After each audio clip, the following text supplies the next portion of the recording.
It's something that brings order to my world and smile on my face. ऐसी तो कई सारी चीज़ें हैं, पर मैं जिसकी बात कर रहा हूँ वो है कविताएँ, दोहे, शायरियाँ, ग़ज़ल या यूँ कहूँ कि शब्दों के साथ खेलना और उसी खेल में कम शब्दों में ज़्यादा कहने की जो कोशिश होती है, वो मुझे बहुत पसंद है। क्योंकि उस कवि की रचना को समझना और उस रचना के पीछे छुपी उस दुनिया के बारे में जानना अपने आप में एक उसका भी एक अलग ही मज़ा है, चाहे कोई भी भाषा हो। अगर मुझे कोई कविता पहली बार में अगर पसंद आ जाती थी, तो उसे मैं अपनी इस डायरी में लिख लिया करता था। ऐसी कई सारी कविताएँ मैंने इसमें लिख के रखी है, लेकिन मैं जिसकी बात कर रहा हूँ, वो जब मैंने पहली बार सुनी थी और जो मैंने महसूस किया, तो उसे मैं शायद अपने शब्दों में बयाँ नहीं कर पाऊँगा, लेकिन मेरी एक इच्छा थी तब से कि इस कविता को मैं अपने अंदाज़ में, अपनी आवाज़ में जीवित करने की कोशिश ज़रूर करूँगा। इसे लिखी है हमारे देश के एक महान कवि ने, श्री रामधारी सिंह दिनकर, एक राष्ट्र कवि,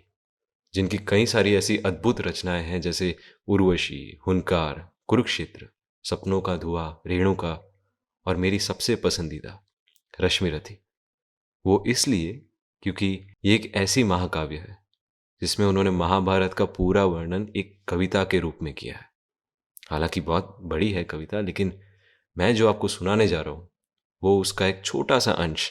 जिसका नाम कृष्ण की चेतावनी। अब यहाँ दृश्य कुछ ऐसा है कि जब पांडव वापस लौटते हैं वनवास से, तब श्री कृष्ण कौरवों की सभा में जाते हैं, पांडवों की तरफ से कहते हैं कि आप 5 गांव दे दो और पूरा राज्य आप रखो। एक अंतिम प्रयास करते हैं श्री कृष्ण मनाने की, समझाने की कि ये युद्ध ना हो, जो भी है समाप्त हो जाए, पर दुर्योधन उनकी बात मानने से इनकार कर देते हैं।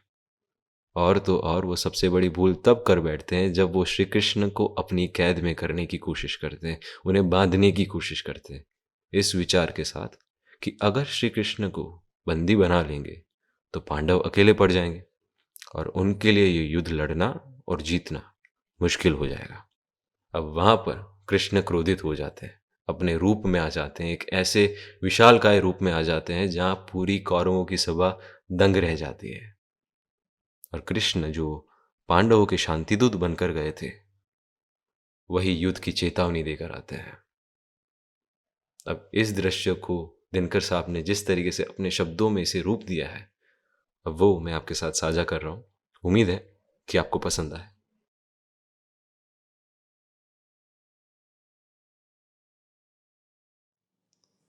वर्षों तक वन में घूम घूम बाधा विघ्नों को चूम चूम सधूप घाम पानी पत्थर पांडव आए कुछ और निकल सौभाग्य न सब दिन सोता है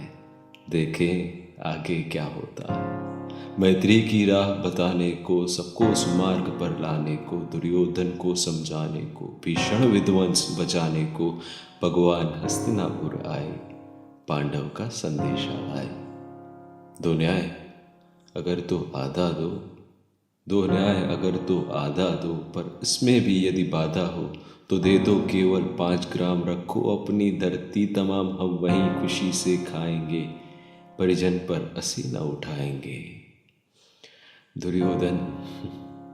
दुर्योधन वह भी दे न सका आशीष समाज के ले न सका उल्टे हरि को बांधने चला जो था असाध्य साधने चला जब नाश मनुज पर जाता है पहले विवेक मर जाता है।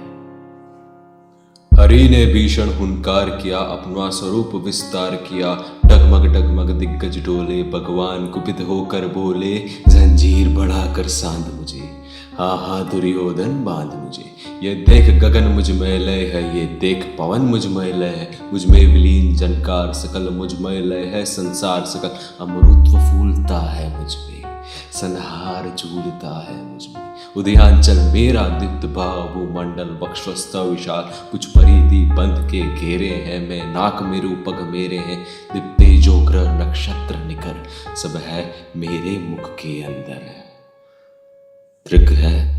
तो दृश्य अकांड देख मुझ में सारा ब्रह्मांड देख, चर अचर जीव जक्षर अक्षर, नश्वर मनुष्य सुर जाति अमर, शतकोटि सूर्य शतकोटि चंद्र, शतकोटि सरित सर सिंधु मत, शतकोटि विष्णु ब्रह्मा महेश, शतकोटि विष्णु जलपति धनेश, शतकोटि रुद्र शतकोटि का, शतकोटि दंड घर लोकपाल, जंजीर पड़ा कर सांध इन्हें, हाँ हाँ दुर्योधन बांध इन्हें, भूलोक अतल पाताल देख, गत और अनागत काल दे, यह देख जगत का आदि सृजन, यह देख महाभारत कारण मृतकों से पटी हुई बू है, पहचान पहचान इसमें कहाँ तू है। अंबर में कुंतन जाल देख, पद के नीचे पाताल देख, मुट्ठी में तीनों काल देख, मेरा स्वरूप विकराल देख, सब जन्म मुझी से पाते हैं फिर लौट मुझी में आते हैं, जिह्वा से कटती ज्वाला सदन, सांसों में पाता जन्म पवन, पड़ जाती मेरी दृष्टि जिधर, हंसने लगती है सृष्टि उधर, मैं जब भी मूंदता हूँ लोचन, छा जाता चारों ओर मरण, बांधने मुझे तो आया है, जंजीर बड़ी क्या लाया है। बांधने मुझे तो आया है, जंजीर बड़ी क्या लाया है, यदि मुझे बांधना चाहे मन, पहले तो बांध अनंत गगन, सुनने को साध ना सकता है वो मुझे बांध कब सकता है। हित वचन नहीं तूने माना, मैत्री का मूल्य न पहचाना,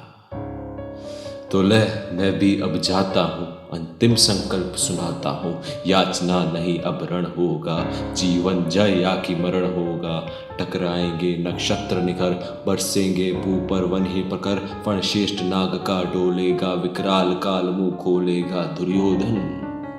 रण ऐसा होगा फिर कभी नहीं जैसा होगा, भाई पर भाई टूटेंगे, विश्व बाण बुद्ध से छूटेंगे, वाय शुगा सुख लूटेंगे, सौभाग्य मनुज के फूटेंगे, आखिर तू भूसाई होगा, हिंसा का पर दाई होगा। थी सवा सन, सब लोग डरे, चुप थे या थे बेहोश पड़े, केवल दो नर ना अधाते थे, धृतराष्ट्र विदुर सुख पाते थे, कर जोड़ खड़े प्रबुदित निर्भय, दोनों पुकारते थे जय जय।